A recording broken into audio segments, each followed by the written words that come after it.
ഈ ഉയർന്നു വന്ന എല്ലാ പ്രശ്നങ്ങളിലും എല്ലാ വിവരങ്ങളിലും വന്ന ഇൻഫർമേഷൻസ് എല്ലാം വെച്ച് എക്സൈസിൻ്റെ പരിശോധനയും വിവരം തേടലും നടത്തും. സിനിമാ സെറ്റിൽ ലഹരി ഉപയോഗം നടക്കുന്നു എന്ന് ക്രെഡിബിളായിട്ട് വിവരം കിട്ടിയാൽ ആ വിവരം അയ്യോ സിനിമാ സെറ്റല്ലേ, സിനിമാ സെറ്റിന് പ്രത്യേകിച്ച് പവിത്രതയൊന്നുമില്ലല്ലോ. ലഹരി കേസിലെ ഷൈൻ ടോം എപ്പിസോഡിന് പിന്നാലെ നടപടികൾക്ക് ഒരുങ്ങുകയാണ് സർക്കാർ. സിനിമാ ലൊക്കേഷനുകൾക്ക് പവിത്രതയൊന്നുമില്ലെന്ന എക്സൈസ് മന്ത്രിയുടെയും വിൻസി അലോഷ്യസിന്റെ പരാതി ഗൗരവമുള്ളതാണെന്ന സാംസ്കാരിക മന്ത്രിയുടെയും പ്രതികരണങ്ങൾ മാറ്റങ്ങൾക്ക് തുടക്കമാകുമോ? സർക്കാരിന്റെ ലഹരി വേട്ട ആത്മാർത്ഥമാണെങ്കിൽ അത് ലൊക്കേഷനിലേക്കുള്ള റെയ്ഡായി എത്തേണ്ടതല്ലേ? എൻകൗണ്ടർ പ്രൈം പരിശോധിക്കുന്നു. പ്രേക്ഷകർക്ക് സ്വാഗതം.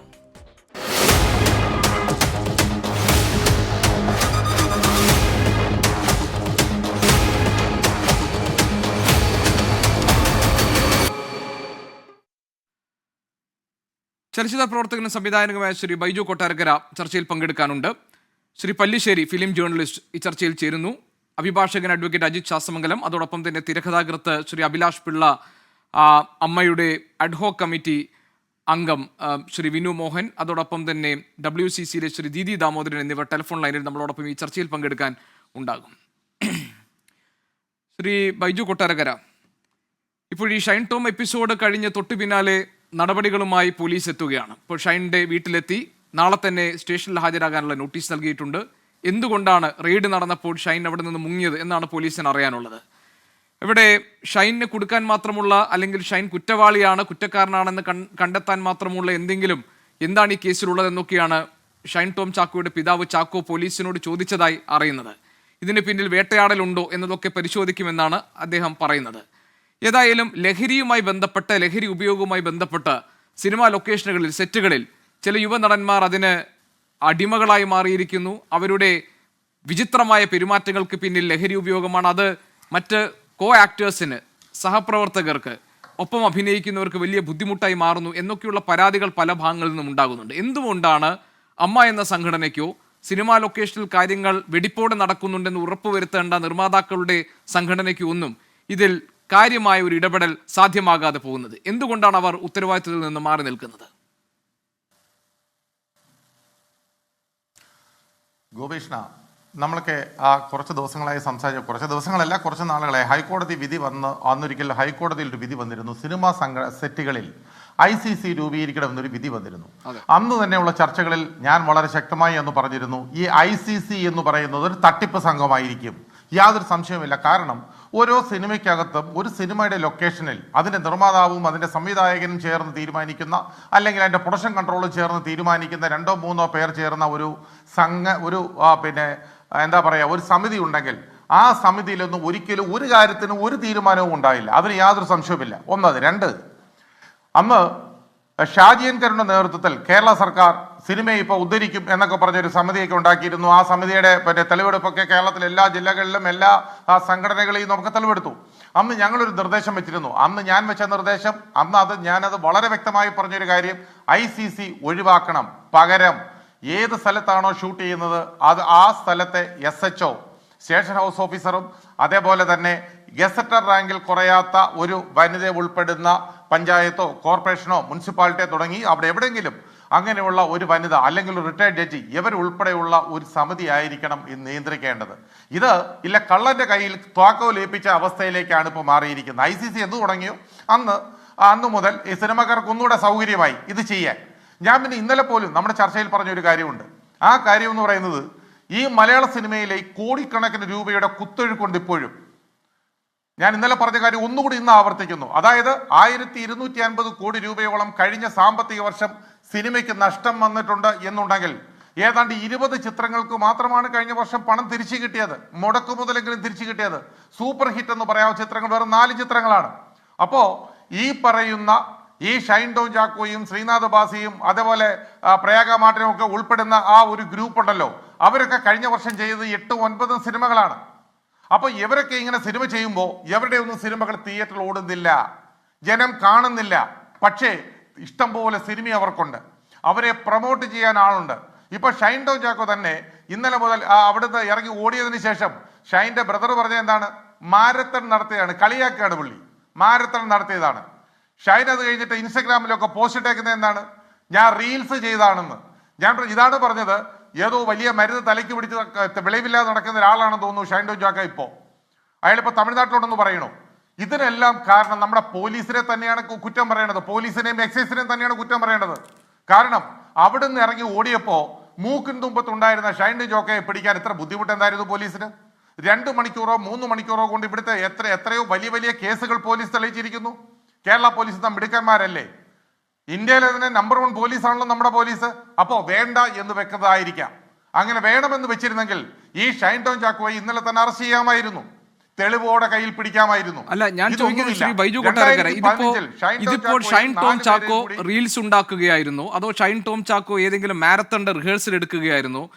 ഇത് ഇപ്പോൾ ഇനി ഷൈൻ ടോമിനോട് ഹാജരാകാൻ പറഞ്ഞ അയാൾക്ക് മറ്റെന്തെങ്കിലുമൊക്കെ വിചിത്രമായ കാരണങ്ങൾ പറഞ്ഞു ഒരു പക്ഷേ ഈ കേസിന്റെ നൂലാമാലകളിൽ നിന്ന് ഒഴിഞ്ഞു പോകാൻ പറ്റും. പക്ഷേ ഹസീബ് മലബാർ എന്ന ഒരു നിർമ്മാതാവ് കഴിഞ്ഞ ദിവസം ശ്രീനാഥ് ബാസിക്കെതിരെ പറഞ്ഞൊരു കാര്യമുണ്ട്.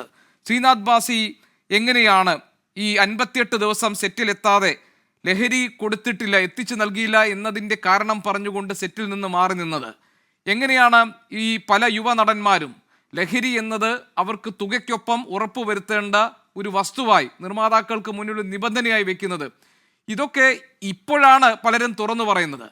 ഇത് ഇങ്ങനെയുള്ള സംഭവങ്ങൾ ഉണ്ടാകുമ്പോൾ അപ്പോൾ തന്നെ നടപടിയെടുക്കുക. ലഹരി മുക്തമായ ഈ സെറ്റുകൾ ആണ് ഈ പ്രവർത്തനങ്ങൾ നടക്കുന്നത് ഉറപ്പുവരുത്തേണ്ട ഉത്തരവാദിത്വം ആർക്കാണ്? അത് ഇപ്പോൾ എക്സൈസിനെ അറിയിച്ചാൽ അവർക്ക് വരാം, റെയ്ഡ് നടത്താം, പരിശോധനകൾ നടത്താം. ഇപ്പൊ ഇന്ന് MP രാജേഷ് പറഞ്ഞത് താങ്കൾ കേട്ടില്ലേ? സിനിമാ സെറ്റുകളിൽ എന്തെങ്കിലും ഇതുപോലെയുള്ള കാര്യങ്ങൾ നടക്കുന്നുണ്ട് എന്ന് പരാതി കിട്ടിയാൽ ആരാണ് പരാതിപ്പെടുക? ഇതുവരെ എങ്ങനെ ഏതെങ്കിലും ഒരു പരാതി പുറത്തു വന്നിട്ടുണ്ടോ? ഏതെങ്കിലും ഒരു നിർമ്മാതാവ് പരാതിപ്പെട്ടിട്ടുണ്ടോ ഇതുപോലെയുള്ള പ്രശ്നങ്ങൾ ഉണ്ടാകുന്ന സന്ദർഭങ്ങളിലല്ലാതെ? ഗോപിഷൻ, ഈ നിർമ്മാതാക്കൾ പരാതിപ്പെടില്ല. കാരണം അയാൾ പണം ഇറക്കിയിട്ടുണ്ടെന്നുണ്ടെങ്കിൽ, ഈ സിനിമയ്ക്ക് പണം ഇറക്കിയിട്ടുണ്ടെന്നുണ്ടെങ്കിൽ ആ സിനിമ പൂർത്തീകരിക്കേണ്ടത് അയാളുടെ അത്യാവശ്യമാണ്. അതിലെ പ്രധാന നടൻ ഇവിടെ മയക്കുമരുന്ന് അടിച്ചു നടക്കുന്നു എന്ന് പറഞ്ഞൊരു പരാതി എവിടെയെങ്കിലും പറഞ്ഞാൽ ഇയാളുടെ പടം മുടങ്ങിപ്പോവും. അതുകൊണ്ട് അതാണ് ഞാൻ പറഞ്ഞത്, ഇന്റേണൽ കമ്മിറ്റിക്ക് യാതൊരുവിധ വിലയുമില്ലെന്ന് പറഞ്ഞതിന്റെ കാര്യം അതാണ്. ICCക്ക് യാതൊരു വിലയുമില്ല, അങ്ങനെ ഒരു കമ്മിറ്റിയുടെ ആവശ്യം പോലുമില്ല. ഇത് സർക്കാരാണ് നിയന്ത്രിക്കേണ്ടത്. നേരത്തെ ഇപ്പൊ ഗോപിഷൻ ചൂണ്ടിക്കാണിച്ച പോലെ നേരത്തെ ഈ സെറ്റുകളിൽ കയറി എക്സൈസ് പരിശോധിക്കും, പോലീസ് പരിശോധിക്കും എന്ന് പറഞ്ഞപ്പോ ഇവിടുത്തെ നിർമ്മാതാക്കളുടെ അസോസിയേഷനും ഫെഫ്ക പോലുള്ള സംഘടനകളുമാണ് ഏറ്റവും കൂടുതൽ എതിർത്തത്. എന്തിനാണ് എതിർത്തത്? അവിടെ ക്യാരവനിലേക്ക് കയറി പോലീസ് പരിശോധിക്കാൻ ചെന്നാൽ ഏതാണ്ടങ്ങ് സംഭവിച്ചു പോവും, മലയാള സിനിമ നശിച്ചു പോവും. എങ്ങനെ നശിക്കും? ഇപ്പോഴാണ് മലയാള സിനിമ നശിക്കുന്നത്. ഇവരൊക്കെ അതിന് ഒത്താശ ചെയ്തു കൊടുക്കുകയായിരുന്നു. എനിക്കൊരു സംശയമുണ്ട്, അവർ ഒത്താശ ചെയ്തു കൊടുക്കുകയായിരുന്നു എന്ന്.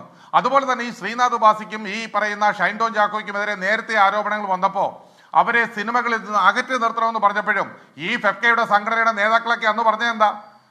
അവര് നല്ല കുഞ്ഞുങ്ങളാണ്, ഇപ്പൊ എല്ലാം മാറി, അതുകൊണ്ട് കുഴപ്പമില്ല, അവർ വീണ്ടും അഭിനയിക്കട്ടെ എന്ന്. അന്നേ ചെവിക്ക് പിടിച്ച് പുറത്ത് കളഞ്ഞിരുന്നെങ്കിൽ ഒരു കാരണവശാലും ഇപ്പോൾ ഈ ഗതികേട് ഉണ്ടാവില്ലായിരുന്നു. ഇപ്പൊ ഈ വിൻസി അലോഷ്യസ് ഇത് പറഞ്ഞതിന് ശേഷം എത്ര നടിമാരാണ് ഇയാളെ വെളുപ്പിക്കാൻ നടക്കുന്നത്? അപ്പൊ അതിനകത്ത് പ്രധാന കാരണം ആരെങ്കിലും തുറന്നു പറഞ്ഞാൽ പിന്നെ അവർ ആ ഇൻഡസ്ട്രിയിൽ കാണില്ല. ഇനി വിൻസി നോക്കൂ, വിൻസിയെ പോലും അടുത്ത് വളഞ്ഞിട്ട് ആക്രമിക്കും. കാരണം അതിനുള്ള സോഷ്യൽ മീഡിയ നെറ്റ്വർക്ക് അവർക്കുണ്ട്, അതിനൊഴുക്കാൻ പണം അവരുടെ കയ്യിലുണ്ട്. വലിയൊരു മാഫിയ ഗ്രൂപ്പ് ഈ സിനിമയ്ക്കുള്ളിലെ ഈ ലഹരി നിയന്ത്രിക്കാനായിട്ട് ഇന്ന് കേരളത്തിലുണ്ട്. കാരണം സ്വർണ്ണക്കടത്തുകാരനും കള്ളക്കടത്തുകാരനും ഒക്കെ വന്നിട്ട് പണം ഇറക്കുന്ന ഈ ഇൻഡസ്ട്രിയിൽ നേരാമണ്ണ സിനിമ ചെയ്യുന്ന വിരലെണ്ണാവുന്ന ആളുകൾ മാത്രമേ ഉള്ളൂ. സ്വർണ്ണക്കടത്തുകാരനും ഒക്കെ എക്സൈസിന്റെയും കസ്റ്റംസിന്റെയും ഒക്കെ നോട്ടപ്പുള്ളിയായിരിക്കുന്ന ആൾ പരസ്യമായിട്ട് എറണാകുളത്ത് വന്ന് സിനിമയുടെ പൂജയ്ക്ക് അറ്റൻഡ് ചെയ്തിട്ടുണ്ട്. അയാൾ സിനിമയ്ക്ക് പണം ഇറക്കിയിട്ടുണ്ട്.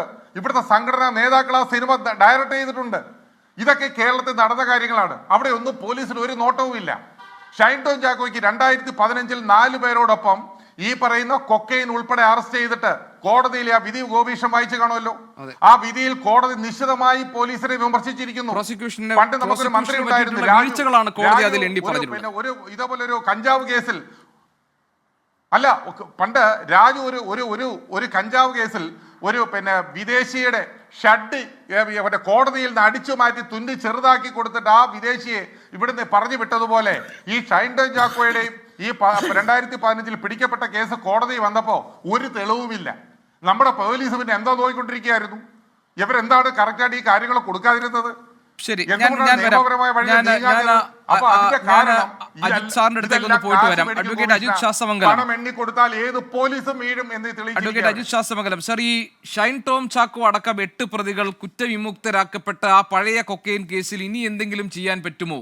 അതിന് അപ്പീൽ നൽകിക്കൊണ്ട് ആ കേസ് റീ ഓപ്പൺ ചെയ്യാനുള്ള നടപടികൾ സത്യത്തിൽ അഡ്വക്കേറ്റ് ജനറൽ ഓഫീസിൽ തുടങ്ങിയിട്ടുണ്ടെന്ന വിവരം വരുന്നുണ്ട്. അന്ന് ഈ കേസുമായി ബന്ധപ്പെട്ട് കോടതി നടത്തിയിട്ടുള്ള നിരീക്ഷണങ്ങളിൽ ഏറ്റവും പ്രധാനപ്പെട്ടതായിരുന്നു പ്രോസിക്യൂഷന്റെ ഭാഗത്ത് തെളിവുകൾ ശേഖരിച്ച് ഹാജരാക്കുന്നതിൽ വന്നിട്ടുള്ള ഗുരുതരമായ വീഴ്ച. മറ്റാരുടെയോ താല്പര്യത്തിലും ഇടപെടലിനും പുറത്ത് കേസ് തേച്ചുമായ്ച്ച് കളയാൻ മനഃപൂർവ്വം ഉഴപ്പിയതാണോ അന്വേഷണ സംഘവും പ്രോസിക്യൂഷനും ഒക്കെ എന്ന് സംശയിക്കാവുന്ന തരത്തിലായിരുന്നു അന്നത്തെ വിമർശനത്തിന്റെ സ്വഭാവം.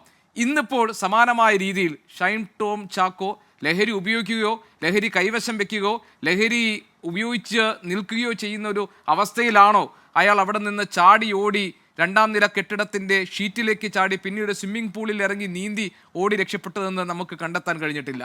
ഒരു നോട്ടീസ് നൽകി ഹാജരാക്കാൻ കഴിഞ്ഞതുകൊണ്ട് മാത്രം ആ കേസിൽ ഇനി എന്തെങ്കിലും നടക്കുമോ സർ? ഞാൻ ഈ കാര്യത്തെപ്പറ്റി ഇതിനെപ്പറ്റി മറ്റ് സോഷ്യൽ മോറൽ ഇഷ്യൂസ് ഒന്നും പറയാൻ ഞാൻ ആളല്ല. ഞാനൊരു അഡ്വക്കേറ്റ് മാത്രമാണ്. എൻ്റെ നിയമവശം ഞാൻ പറയാം. അത് മാത്രമേ എൻ്റെ ഒരു ഫോക്കസിനകത്ത് വരുന്നുള്ളൂ. 35 BNSS 35 വകുപ്പ് പ്രകാരമാണ് ഒരു നോട്ടീസ് ഇഷ്യൂ ചെയ്യുക. ആ നോട്ടീസ് കിട്ടിക്കഴിഞ്ഞ് കഴിഞ്ഞാൽ ആ നോട്ടീസിനകത്ത് ക്രൈം നമ്പറും FIR ഡീറ്റെയിൽസും എന്ത് കാര്യത്തിനാണ് അയാളെ വിളിക്കുന്നതെന്ന് ഇൻക്ലൂഡ് ചെയ്തിട്ടില്ല എന്നുണ്ടെങ്കിൽ ആ നോട്ടീസ് നമ്മൾ ഒബേ ചെയ്യണമെന്ന് നിയമത്തിൽ പറയുന്നില്ല. ലേറ്റസ്റ്റ് ആയിട്ട് കർണാടക ഹൈക്കോടതിയിൽ ഒരു ജഡ്ജ്മെൻ്റ് ഉണ്ട് ഇതേ പോയിന്റിൽ. കർണാടകയിൽ തവരിക എന്നും പറഞ്ഞ ഒരു ജേർണലിസ്റ്റിന് നോട്ടീസ് കൊടുത്തു. നോട്ടീസിനെ അയാൾ ചലഞ്ച് ചെയ്ത് കർണാടക ഹൈക്കോടതിയിൽ പോയി. ഹൈക്കോടതിയിൽ പോയപ്പോൾ ക്രൈം നമ്പറും ഡീറ്റെയിൽസും FIRൻ്റെ കാര്യങ്ങളും എന്തിനു വേണ്ടിയിട്ട് വിളിക്കുന്നുള്ള കാര്യങ്ങളും ഈ നോട്ടീസിനകത്ത് ഇല്ലയെന്നുണ്ടെങ്കിൽ നോട്ടീസ് കിട്ടിയാൽ ഹാജരാകേണ്ട യാതൊരു ഉത്തരവാദിത്വം ഇല്ല. അപ്പം ഈ നോട്ടീസിൻ്റെ നിയമവശം അത്രയേ ഉള്ളൂ. പിന്നെ രണ്ടാമത്തെ കാര്യം, ഒരു കേസിനകത്ത് സാധാരണ ഒരു അക്വിറ്റൽ എന്ന് പറയുന്ന വലിയ കാര്യമൊന്നുമില്ല. ചില കേസുകൾ വെറുതെ വിടും, തെളിവിൻ്റെ അഭാവത്തിൽ കേസ് വെറുതെ വിടും, തെളിവുണ്ടെങ്കിൽ പ്രതി ശിക്ഷിക്കും. തെളിവുള്ള കേസുകളൊക്കെ ശിക്ഷിച്ചതുകൊണ്ട് ആ കേസ് സത്യമാണോന്നില്ല. തെളിവില്ലാത്ത കേസുകൾ വെറുതെ വിട്ടതുകൊണ്ട് ആ കേസ് സത്യമല്ല എന്നുമില്ല. ഇത് നിയമത്തിൻ്റെ ഒരു വിഷയമാണ്. ഒരു പർട്ടിക്കുലർ കേസിനകത്ത് തെളിവില്ല എന്ന് പറഞ്ഞാൽ കോടതിക്കൊന്നും ചെയ്യാൻ പറ്റത്തില്ല. കോടതി അത് നിയമം നോക്കുന്ന കോടതിയെ പ്രതിയെ വെറുതെ വിട്ടേ പറ്റുള്ളൂ. അല്ലെങ്കിൽ പിന്നെ നിയമ സംവിധാനം തകർന്നു പോകും. അതാണ് അതിൻ്റെ ശരിയായ ഒരു അവസ്ഥ. പിന്നെ ഇതിനകത്ത് അയാൾക്കെതിരെ വാട്ട് ഈസ് എവിഡൻസ്? അയാളൊരു ഹോട്ടലിനകത്തുണ്ടായിരുന്നു. പോലീസിന് എന്തോ ഒരു ക്രെഡിബിൾ ഇൻഫർമേഷൻ കിട്ടിയെന്ന് അവർ പറയുന്നു. അവർ വന്നപ്പോഴത്തേക്ക് അയാൾ അപ്പുറത്തെ ഭാഗം വഴി എടുത്ത് ചാടി ഓടിപ്പോയി. That is within his freedom. Police വന്നു കഴിഞ്ഞാൽ നമ്മൾ പിടിക്കാൻ നിന്ന് കൊടുക്കണു. ഏത് നിയമത്തിൽ പറയുന്നു? ഒരു നിയമത്തിലും പറയുന്നില്ല. പോലീസ് വന്നാൽ എനിക്ക് ഓടാതിരിക്കാം. ഓടുന്നതിന് എന്ത് കാര്യം? പിന്നെ ഞാൻ എന്തിനു ഓടാതിരുന്നു? ഇത്തരം കാര്യങ്ങളൊക്കെ എൻ്റെ പേഴ്സണൽ മാറ്റേഴ്സാണ്. അത് പറയണമെന്ന് ഏതെങ്കിലും, അത് പോലീസിനോട് ഞാൻ തുറന്ന് പറയണമെന്ന് ഏതെങ്കിലും നിയമം പറയുന്നുണ്ടോ? ഒരു സെക്ഷൻ 35 നോട്ടീസിനകത്ത് അങ്ങനെ പറയുന്നില്ല. പോലീസിനെ ക്വസ്റ്റ്യൻ ചെയ്യാൻ എനിക്ക് നോട്ടീസ് തന്നു കഴിഞ്ഞാൽ ഞാൻ പോലീസിന് മുമ്പ് ഹാജരാവണം. പോലീസിന് മുമ്പ് ഹാജരായിട്ട് അവരുടെ കയ്യിൽ ഒരു കൊഗ്നീഷ്യൽ ഒഫൻസ് എൻ്റെ ഭാഗത്ത് നിന്ന് വന്നിട്ടുണ്ടെങ്കിൽ തീർച്ചയായിട്ടും അവർക്ക് എന്നെ അറസ്റ്റ് ചെയ്യാം. അറസ്റ്റ് ചെയ്താൽ എനിക്ക് എന്താ പറയാനുള്ളത് ഞാൻ കോടതിയിൽ പോയി പറഞ്ഞാൽ പോരെ? അതല്ലേ അതിൻ്റെ നിയമവശം. ശരി, അങ്ങനെയാണെങ്കിൽ അജിത് കുമാർ സാർ, അലോഷ്യസിന്റെ പരാതിയോ അഥവാ ഇനി പരാതിപ്പെട്ടിട്ടില്ലെങ്കിലും ഈ വിൻസി അലോഷ്യസ് കാര്യങ്ങൾ തുറന്നു പറയാൻ കാണിച്ച ധൈര്യത്തെ ഇന്ന് സാംസ്കാരിക മന്ത്രി പ്രകീർത്തിക്കുന്നത് താങ്കൾ കേട്ടല്ലോ. അതുകൊണ്ട് ഇത് വളരെ ഗൗരവമുള്ള വിഷയമാണെന്ന് ഗൗരവത്തിൽ തന്നെ സർക്കാർ കൈകാര്യം ചെയ്യുമെന്നാണ് പറയുന്നത്. ഇപ്പോൾ ലൈംഗിക ചുവയോടുകൂടി സംസാരിക്കുക, ലൈംഗിക അതിക്രമത്തിന് മുതിരുക, ലഹരി ഉപയോഗിച്ചു എന്ന് ബോധ്യപ്പെട്ടു എന്ന് മൊഴിയായി വരിക, ഇതൊക്കെ തന്നെ ഈ ഷൈൻ ടോം ചാക്കോയ്ക്കെതിരെ നടപടികളുമായി മുന്നോട്ട് പോകാൻ മതിയായ കാരണങ്ങളല്ലേ? ഒരു ക്യാരക്ടർ അസാസിനേഷൻ എന്നല്ലാതെ അതിനെപ്പറ്റി എന്തോ വേറെ പറയുക? It is nothing but a character assassination. അല്ല, under the inducement of the drugs എന്നതോ സർ? അതങ്ങനെ പറയാൻ പറ്റും? ഞാൻ ഡ്രഗ് കഴിച്ചിട്ടുണ്ടെന്ന് അങ്ങേക്ക് പറയാൻ പറ്റും, കോവിഷ്ണ പറയാൻ പറ്റും. ഞാനിപ്പോൾ ഡ്രഗ് കഴിച്ചിട്ടാണ് ഇരിക്കുന്നത് അങ്ങ് പറഞ്ഞു കഴിഞ്ഞാൽ ഞാൻ കേട്ടോണ്ടിരിക്കാനല്ലേ പറ്റൂ?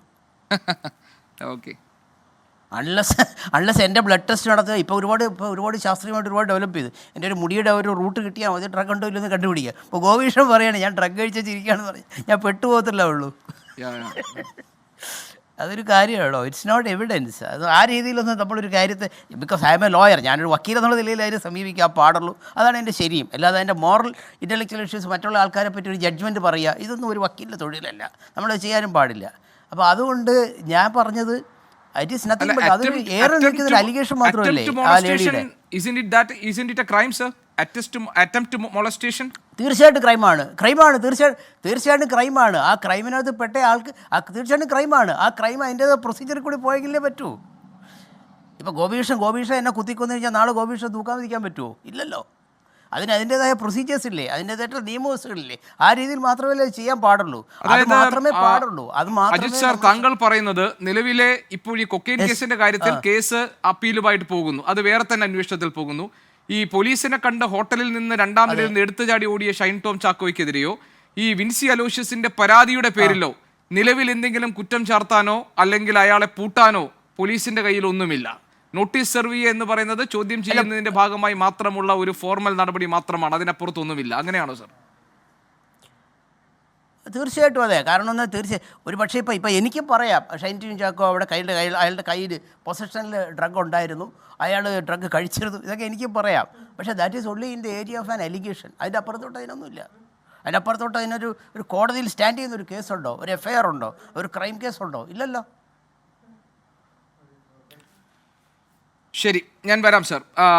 ഞാൻ ശ്രീ പല്ലിശ്ശേരിയിലേക്ക് പോട്ടെ. ശ്രീ പല്ലിശ്ശേരി, എന്താണ് യഥാർത്ഥത്തിൽ കേരളത്തിലെ ഈ സിനിമാ മേഖലയിലെ ന്യൂജൻ ലൊക്കേഷനുകളിലും സെറ്റുകളിലും സംഭവിക്കുന്നത്? താങ്കൾക്ക് എന്തൊക്കെ കാര്യങ്ങൾ അറിയാം ശ്രീ പല്ലിശ്ശേരി?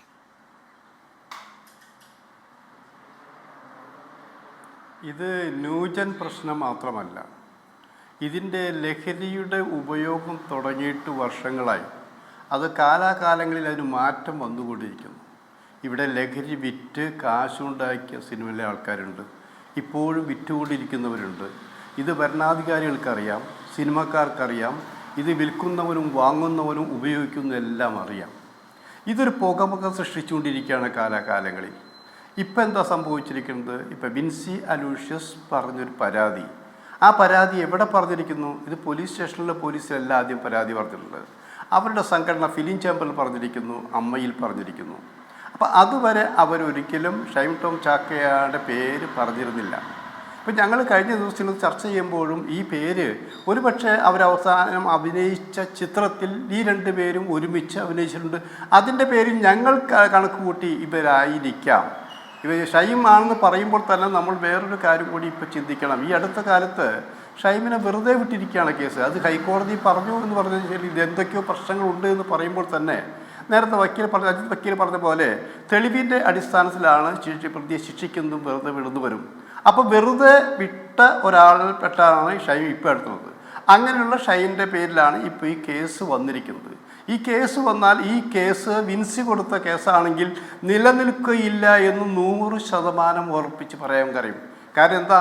ഇപ്പോൾ വിൻസി തന്നെ പറഞ്ഞിട്ടുണ്ട്, ഞാൻ ഈ പേര് പുറത്തു വിടാൻ പറഞ്ഞിട്ടില്ല, ഞാനൊരു പരാതിയാണ് കൊടുത്തിരിക്കുന്നത്, അതുകൊണ്ട് ഇതിന് വേറെ ആരും ഇടപെടണ്ട, സിനിമയുടെ കാര്യം സിനിമ തന്നെ തീരുമാനിക്കും, പരിഹരിക്കുമെന്നാണ് ഇപ്പോൾ ഏറ്റവും ലേറ്റസ്റ്റ് ആയിട്ട് വിൻസി പറഞ്ഞിരിക്കുന്നത്. അതിനർത്ഥം എന്താണ്? വേറെ ആരും ഈ കേസിലേക്ക് വേണ്ട, പോലീസ് സ്റ്റേഷൻ വേണ്ട, എക്സൈസ് വേണ്ട, കോടതി വേണ്ട, ഒന്നും വേണ്ട എന്നുള്ളതാണ്.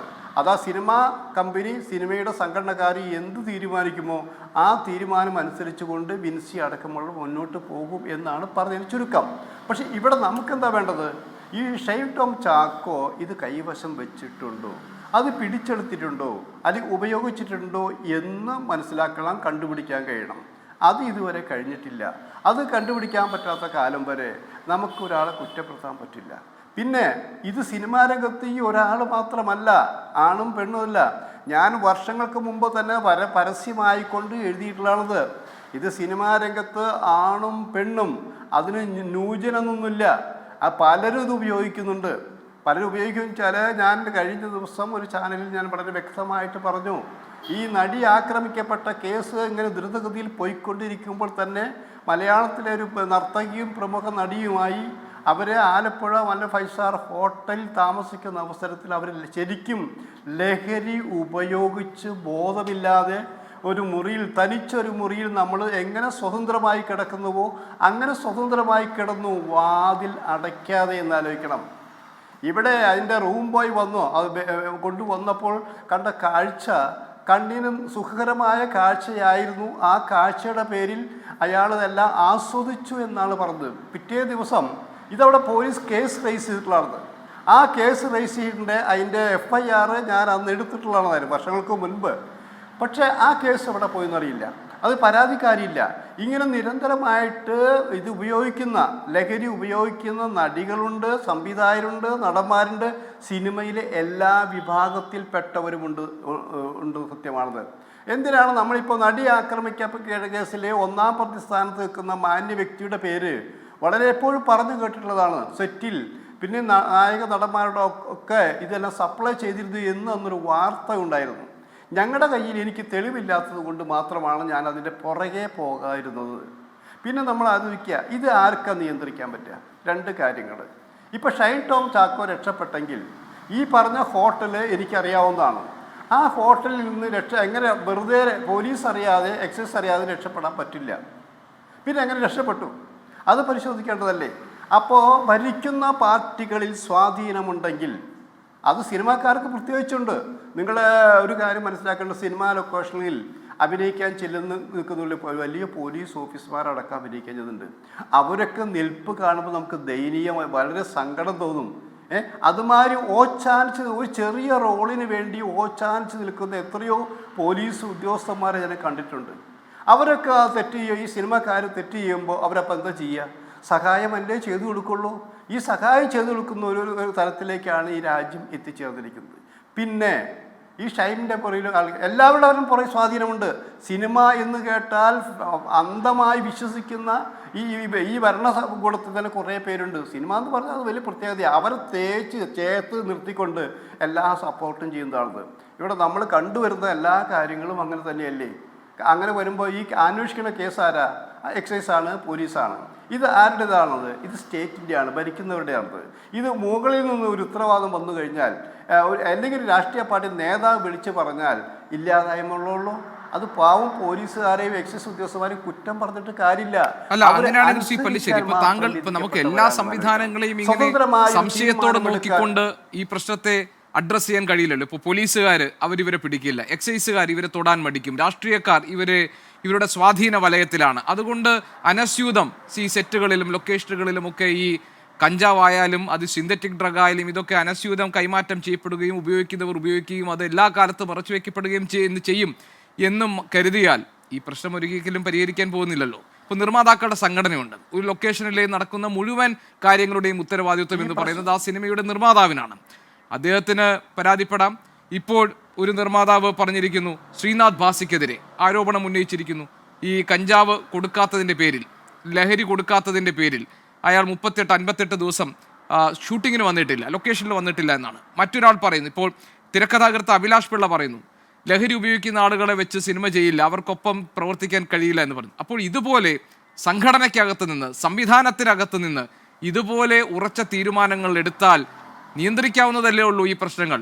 ഇന്നിപ്പോൾ MP രാജേഷ് പറഞ്ഞിരിക്കുന്നു, സിനിമ ലൊക്കേഷൻ എന്നത് ഒരു പവിത്ര സ്ഥലമാണെന്നൊന്നും കരുതി എക്സൈസ് റെയ്ഡിൽ നിന്നോ പരിശോധനകളിൽ നിന്നോ മാറി നിൽക്കില്ല എന്ന്. ഇതൊക്കെ വിശ്വാസത്തിലെടുക്കുകയും ഇതിൽ നടപടി ഉണ്ടാകുമെന്ന് കരുതുമ്പോഴും അല്ലേ നിയമ സംവിധാനം ഫലപ്രദമായി വിനിയോഗിക്കാൻ കഴിയും? നമുക്കിതൊന്നും നടക്കില്ല എന്ന് കരുതാൻ പറ്റുമോ?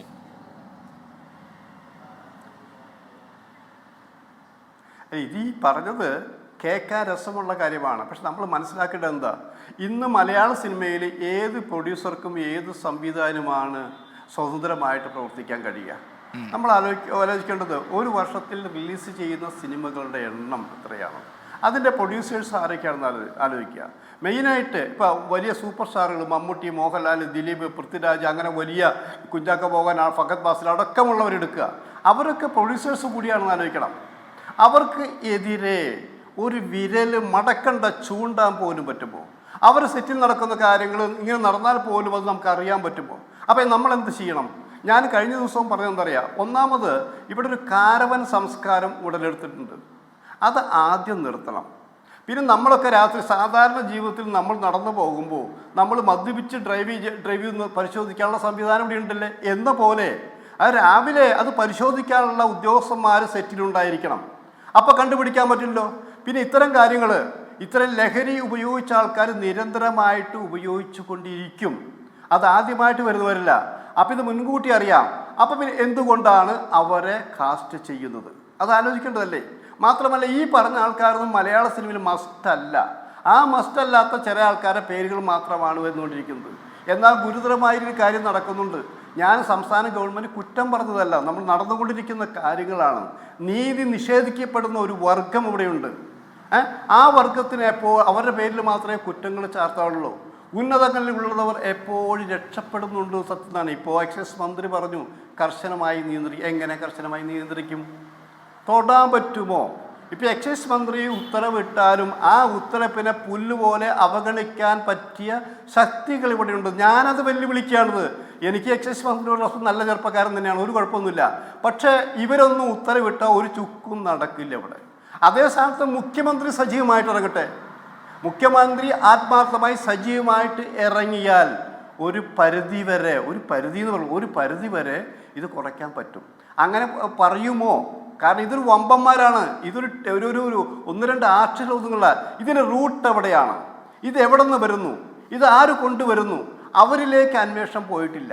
ഇതൊരു വലിയ സംഘം, ഇതുകൊണ്ട് കോടാനുകോടികൾ സമ്പാദിക്കുന്നവരുണ്ട്.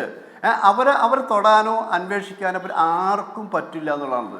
പിന്നെ തൽക്കാലം കുറച്ച് ദിവസം ഞങ്ങളെപ്പോലുള്ള ആൾക്കാർ ഇങ്ങനെ വന്ന് ചർച്ച ചെയ്യും, കുറെ അന്വേഷണം നടക്കും. ശരി, ഞാൻ താങ്കളിലേക്ക് വരാം. ശ്രീ ബൈജു കൊട്ടാരക്കര, എത്രത്തോളം ആത്മാർത്ഥമായി ഇടപെടൽ ഉണ്ടാകുമെന്ന് പറഞ്ഞാലും, എത്ര ശക്തമായ നടപടികൾ ഉണ്ടാകുമെന്ന് കരുതിയാലും, സിനിമയിലെ വമ്പന്മാരെ തൊടാനോ അവരിലെ യഥാർത്ഥ കുറ്റവാളികളെ കണ്ടെത്താനോ അതിനകത്തേക്ക് പരിശോധനകളും അന്വേഷണവും കൊണ്ടുചെന്നെത്തിക്കാനോ നടപടി ഉറപ്പുവരുത്താനോ പറ്റുന്ന അത്രയും ദൃഢതയുള്ള ഒരു സംവിധാനം ഇവിടെ ഇല്ല എന്ന് കരുതേണ്ടി വരും. ശരി, പല്ലിശ്ശേരി പറഞ്ഞ വാക്കുകളെ വിശ്വാസത്തിലെടുത്താൽ മാത്രമല്ല ഈ സംഘടനകൾക്ക് എത്രത്തോളം ഇത്തരം കോസിൽ ആത്മാർത്ഥതയുണ്ടെന്നതും ഒരു പ്രശ്നമാണല്ലോ. ഇപ്പോൾ ഉദാഹരണത്തിന് വിൻസി അലോഷ്യസ് ഒരു പരാതി നൽകുന്നു.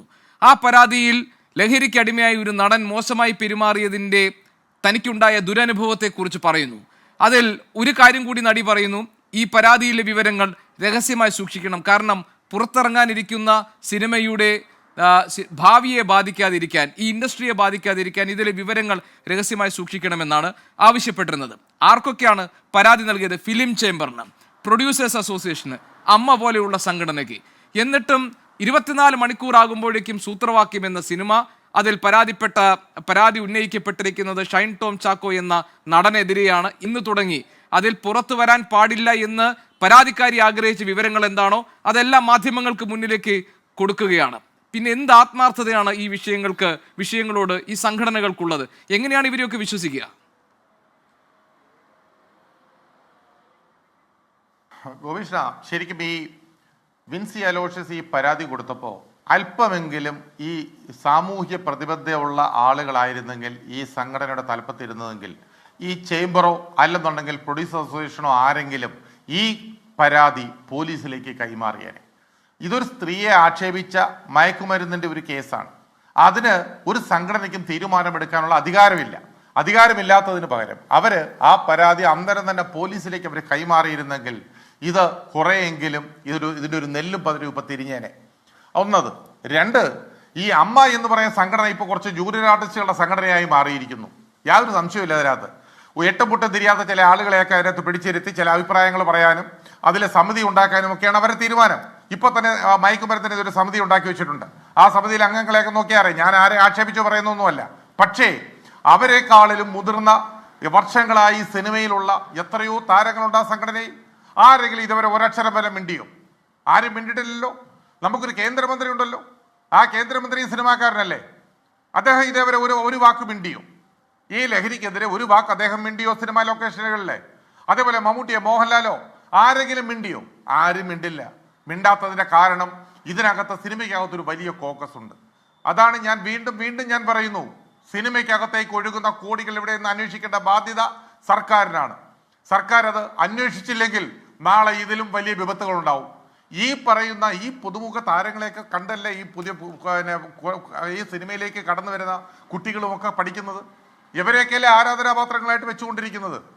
എന്ത് അഭിനയം എന്നാണ് പറയുന്നത്? 2 ദിവസമായിട്ട് ആൾക്കാർ പറയുന്നുണ്ട് അഭിനയത്തിന്റെ അതിർവരമ്പാണ് ഷൈൻ ടോം ചാക്കോ എന്ന് പറയുന്നു. എന്തഭിനയം! ഇതിൽ അഭിനയിക്കുന്ന എത്രയോ കൊച്ചു നടന്മാരുണ്ട്. കാരണം ഇതൊന്നുമല്ല, ഒരാൾ അഭിനയിക്കുന്നു അല്ലെന്നുണ്ടെങ്കിൽ ഒരാൾ രാഷ്ട്രീയത്തിൽ അങ്ങ് ഔന്നത്യത്തിൽ നിൽക്കുന്നു എന്ന് പറഞ്ഞ് എന്ത് വൃത്തികേടും കാണിക്കാമോ? അതാണോ വേണ്ടത്? അതല്ല. അപ്പൊ ഈ സംഘടനകൾ വിചാരിച്ചാൽ ഒരു ചുക്കും ചടക്കത്തില്ല എന്നുള്ളത്. ശ്രീ ബൈജു കൊട്ടാരക്കര, ഈ സംഘടനകൾ വിചാരിച്ചാൽ ഒരു ചുക്കും നടക്കത്തില്ല എന്നത് മാത്രമല്ല, ഈ കുറ്റകൃത്യങ്ങളെ, ഈ കുറ്റവാളികളെ സംരക്ഷിക്കുന്ന സമീപനവും സംഘടനകൾ സ്വീകരിക്കുന്നുണ്ട്. അങ്ങനെയല്ലേ നമ്മൾ കരുതുക? ഉണ്ട്. അതാണ് കോപീഷൻ. ഈ പറയുന്ന ഈ കുറ്റകൃത്യങ്ങളിൽ പെടുന്ന ആളുകളെ സംരക്ഷിക്കാൻ അത് എത്രയോ കാലം കൊണ്ട് നടന്നു വരികയാണ്. പലിശ്ശേരിക്കൊക്കെ അറിയാമല്ലോ. നടി ആക്രമിക്കപ്പെട്ട കേസിലും അത് തന്നെയല്ലായിരുന്നോ? അതിലെ 8ാം പ്രതിയായ ദിലീപിനെ സംരക്ഷിച്ച് അവസാനം ഗത്യന്തരമില്ലാതാണല്ലോ ഇത് പുറത്തിറങ്ങി വന്നത്. അവര് ഈ AMMA എന്ന് പറയുന്ന സംഘടന. അതിനുശേഷം എന്തെല്ലാം കാര്യങ്ങളുണ്ടായി. ഹേമ കമ്മിറ്റിക്കകത്ത് ഇപ്പോഴും പേര് പുറത്തു പറയാത്ത 15 മാന്യന്മാരുണ്ട് ഈ AMMA സംഘടനയില്. ആ പറഞ്ഞേക്കുന്ന പേരുകൾ അല്ലെങ്കിൽ അതിൽ ഉൾപ്പെട്ടിരിക്കുന്ന പേരുകൾ അവരൊക്കെ ആയിരിക്കും ഈ സംഘടനയിൽ നിന്നും മാറി നിൽക്കുന്നു. ഇപ്പോ ചിലപ്പോൾ അവർക്കൊക്കെ ഈ പേരുകൾ പുറത്തു വന്നാൽ ചിലപ്പോൾ സിനിമ ഇൻഡസ്ട്രിയിൽ നിൽക്കാൻ പറ്റില്ല, പുതിയനും ചിലപ്പോൾ കല്ലെറിയും.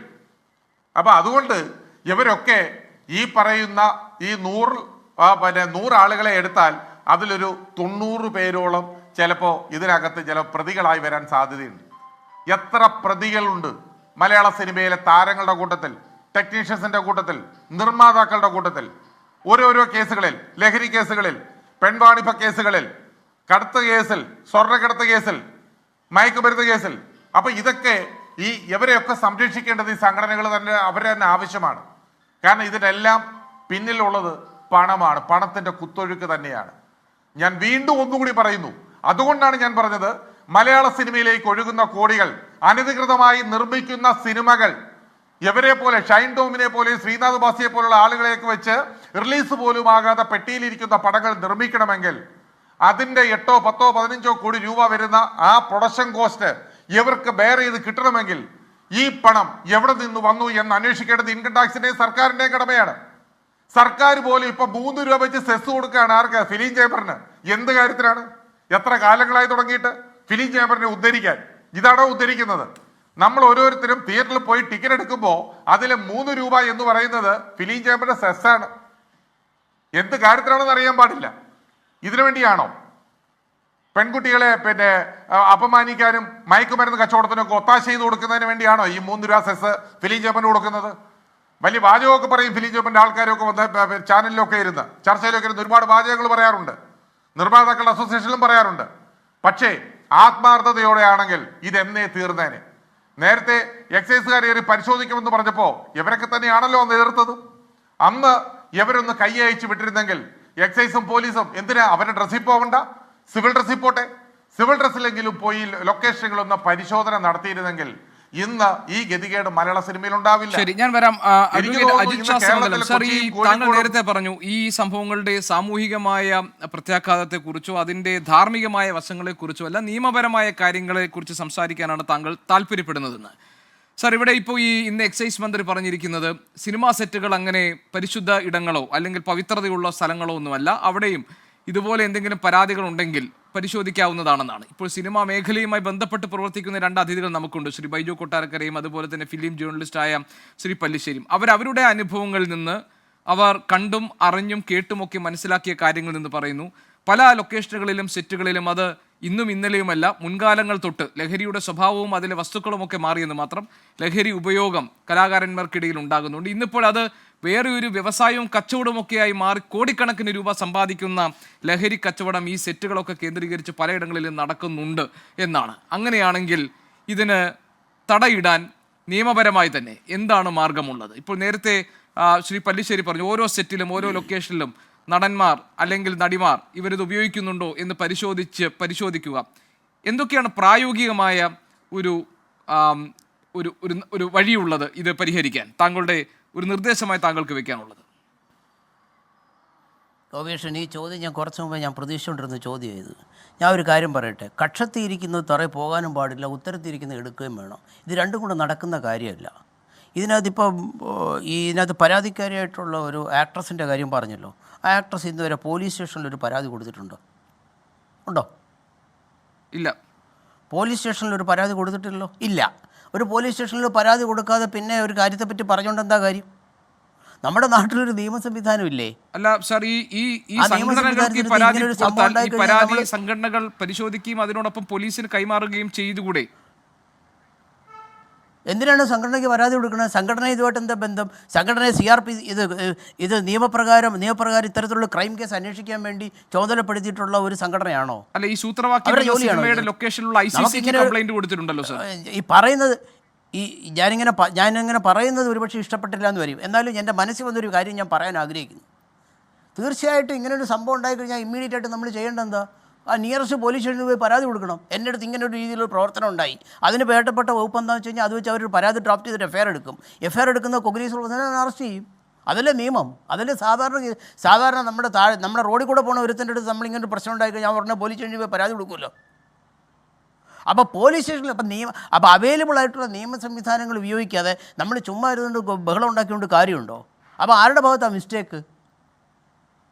അപ്പോൾ ഇതിനകത്ത് നിങ്ങൾ ഗോപികൃഷ്ണൻ ചോദിച്ച ഒരു പോയിന്റ് കറക്റ്റാണ്.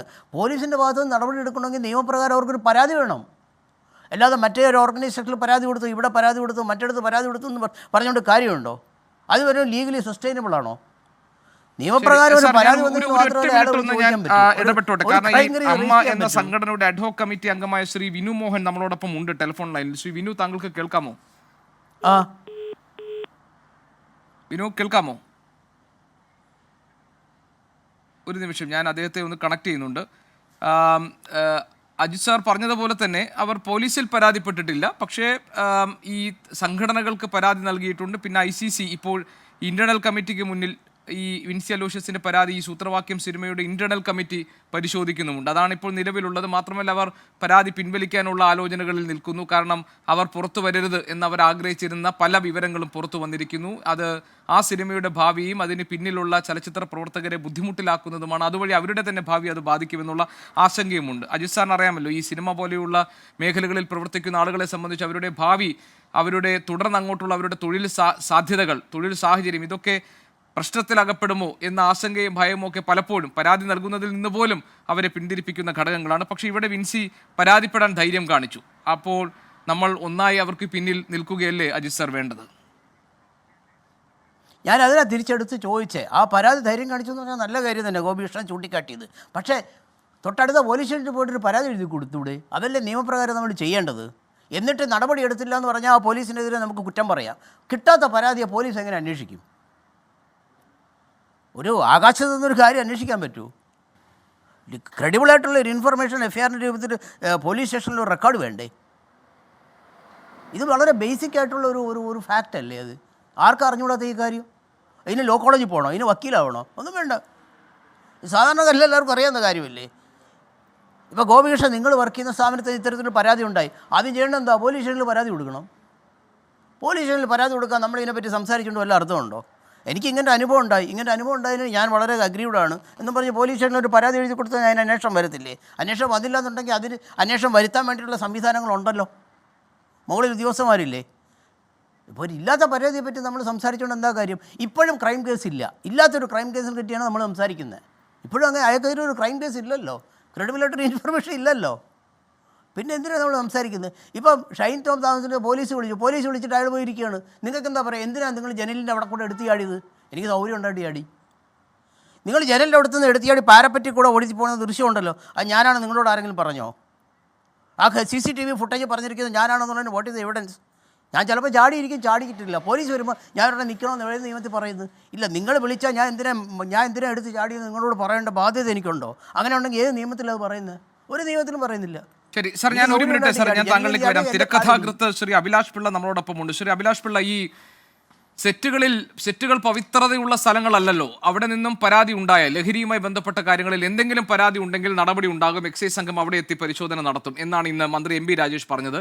ഇതിനെ താങ്കൾ എങ്ങനെ കാണുന്നു? എത്രത്തോളം വിശ്വാസത്തിലെടുക്കുന്നു? സെറ്റുകളിൽ എക്സൈസിന്റെ പരിശോധന പരാതി ഇല്ലാതെ തന്നെ വേണം എന്ന അഭിപ്രായം താങ്കൾക്കുണ്ടോ? അല്ല, തീർച്ചയായിട്ടും. ഞാൻ പറയുന്നത് പോലീസിനും എക്സൈസിനും ഒരു സ്ഥലത്തേക്ക് വരാനായിട്ട് ആരുടെ അനുവാദമോ പരാതിയോ ആവശ്യമല്ല. അവർക്ക് അങ്ങനെ ഒരു വിവരം അവർക്കുണ്ടെങ്കിൽ, ഇപ്പം ഷാഡോ പോലീസിനെ പറ്റിയൊക്കെ പറയുന്നു ലൊക്കേഷനിൽ. ഞാൻ പറഞ്ഞ ഈ ഷാഡോ പോലീസിങ് ചെയ്യണമെങ്കിൽ പോലും ഇവിടുത്തെ സംഘടനകളുടെ അനുവാദമൊന്നും ആവശ്യമില്ല. ലൊക്കേഷനിൽ ഇങ്ങനത്തെ കാര്യങ്ങൾ ഉണ്ട് എന്ന് അറിയുകയാണെങ്കിൽ തീർച്ചയായിട്ടും എക്സൈസിനായാലും പോലീസിനായാലും അവിടെ ഒന്ന് റെയ്ഡ് ചെയ്യാനുള്ള അധികാരമുണ്ട്. അവർ ചെയ്യണമെന്നാണ് ഞാൻ പറയുന്നത്. ഒരു 10 ലൊക്കേഷനിൽ ഇങ്ങനെ കയറി ഇങ്ങനത്തെ സംഭവങ്ങൾ കണ്ടെത്തുകയും ഇതിനെതിരെ നടപടി എടുത്താൽ ഈ പറയുന്ന ആളുകളൊക്കെ തന്നെ ഒരു പരിധി വരെ ഈ ലൊക്കേഷനിൽ വന്നിട്ടുള്ള ഈ കാണിക്കുന്ന ഈ അഭ്യാസ പരിപാടി ഒക്കെ നിർത്തും. കാരണം പലപ്പോഴും ലൊക്കേഷനിൽ ചിലപ്പോൾ പരാതി പറയാൻ പറ്റാത്തതാണ്. ഈ ജോലി ചെയ്യുന്നതൊക്കെ നാളെ ഇവരോട് ജോലി ചെയ്യുന്നതാണെന്ന് ചിന്തിച്ചിട്ട് ഇവർക്ക് ഇവരെ പരാതി പറയില്ല, അല്ലെങ്കിൽ മിണ്ടില്ല.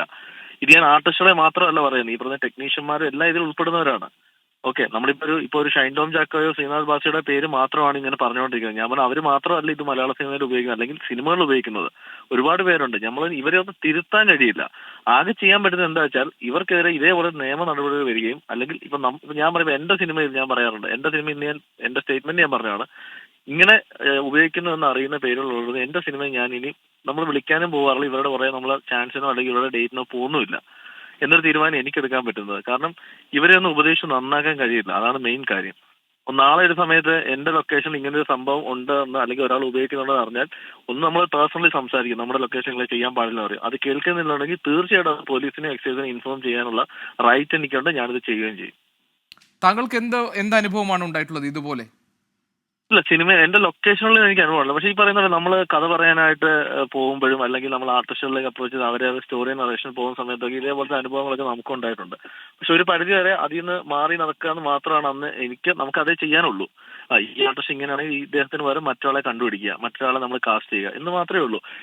ഞാൻ എന്റെ തന്നെ 10 എന്നുള്ള സിനിമയിൽ ഒരു മലയാളത്തിലെ ഒരു നടനോട് അദ്ദേഹത്തോട് കഥ പറയാനായിട്ട് വിളിക്കുകയും അദ്ദേഹം അന്ന് കോവിഡിന്റെ ഒരു ചെറിയ സമയമായിട്ട് നമുക്ക് നേരിട്ട് കാണാൻ പറ്റുന്നത് വീഡിയോ കോളിൽ കഥ കേൾക്കാന്ന് പറയുന്നു.